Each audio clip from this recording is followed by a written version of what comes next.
आपके दिलों में इस देश के लिए कुछ प्रेम होगा कि आप अपने बच्चों को सरहद पे भेजते हैं। एक भावना होगी देशभक्ति की, नौटंकी की नहीं जो आपके सामने ये लोग दिखाते हैं, नौटंकी की नहीं, असली देशभक्ति की भावना। मैं ज्यादा इन चीजों के बारे में बात नहीं करती, लेकिन मैं आपको बता सकती हूं कि 19 साल की उम्र में जब मैं अपने शहीद पिताजी के टुकड़े घर लाई तो मैं नाराज थी इस देश से, मैं नाराज थी। मेरे दिल में यह भावना थी, मैंने अपने पिता को भेजा, तुम्हारा काम था सुरक्षित रखना, मैंने अपने पिता को हिफाजत से तुम्हारे पास भेजा और तुमने ये टुकड़े लौटा दिए मुझे, और वो टुकड़े इस झंडे में लपेटे हुए थे, देश के झंडे में। मैं नाराज थी। मैं समझती हूं शहादत की का क्या मतलब है। जैसे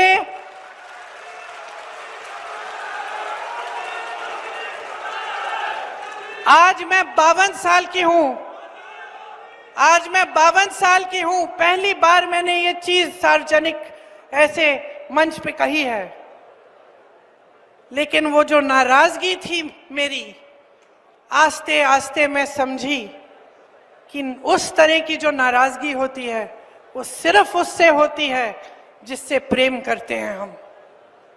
मेरे देश के लिए मेरे दिल में कितना प्रेम है, मैं कैसे समझाऊं।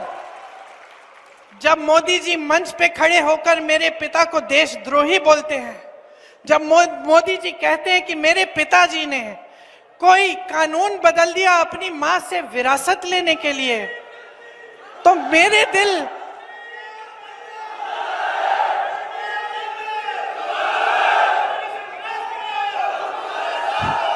तो मोदी जी इस बात को समझ नहीं पाएंगे कि मेरे पिताजी को विरासत में धन दौलत नहीं मिली, मेरे पिताजी को विरासत में शहादत की भावना मिली। आप समझ सकते हैं, आप समझ सकते हैं। इस देश के किसान हो, इस देश की मिट्टी आपने सींची है अपने पसीने से, अपने इतने बेटे भेजे हैं सरहद पे। जब आपके बेटे शहीद होते हैं इस देश के लिए, तो मैं जानती हूं कि आपके दिल में क्या भावना है, क्योंकि वही भावना मेरे दिल में है। जो पुलवामा के शहीद हैं, जब वो हुआ, पुलवामा का हुआ, उनमें से कुछ परिवार यूपी के थे।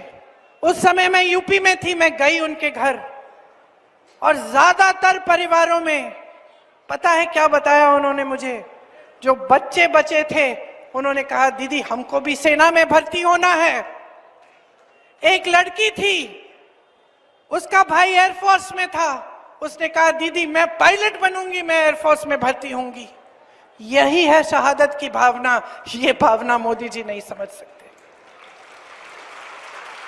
जो मोदी जी इंदिरा गांधी जैसी एक शहीद के बारे में उल्टी सीधी बातें करते हैं, जो मोदी जी इस भावना को देख के सिर्फ परिवारवाद देखते हैं, लेकिन देशभक्ति नहीं देखते, देश की सेवा नहीं देखते, वो इस भावना को नहीं समझ सकते। मैं आपको ये कहने आई हूं, मैं आपको ये कहने आई हूं कि हमें देशद्रोही कहें, हमें घर से निकाल दें, मेरे भाई को संसद से निकाल दिया, हम पे केस डाले, मेरे भाई पे इतने केस डाल दिए कि कभी इधर कभी उधर, कभी गुजरात में कभी बिहार में वो जाता है कचहरी, जाएगा, कुछ भी कर ले, मार डाले, लेकिन ये भावना हमारे दिल से कोई नहीं निकाल सकता।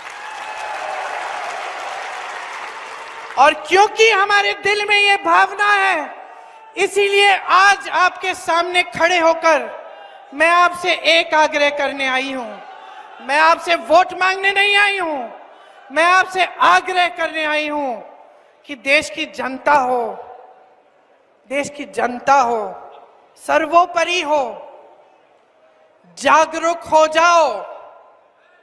जो टीवी पे दिख रहा है, जो रोज रोज सिखाया जा रहा है, जो रोज रोज दिखाया जा रहा है, जो प्रचार किया जा रहा है, जो बड़ी बड़ी होर्डिंग्स लग रही हैं वो सच्चाई नहीं है।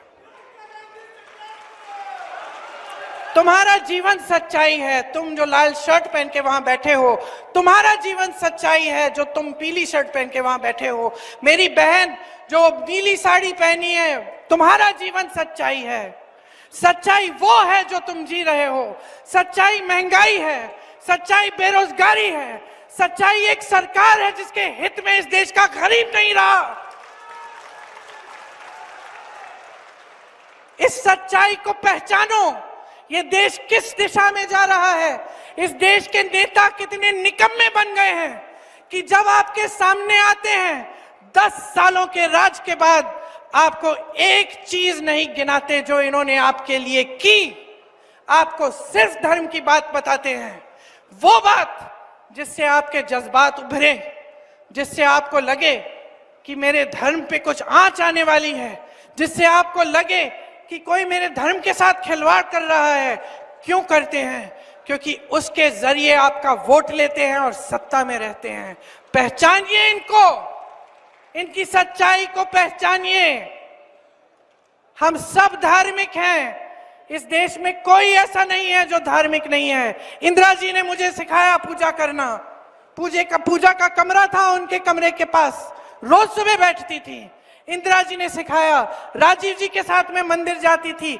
मेरी माँ जो यहाँ आई विदेश से, यहाँ की परंपराएं सीखी, उन्होंने मुझे सिखाया धर्म क्या होता है, हिंदू धर्म क्या है। हिंदू धर्म सत्य है।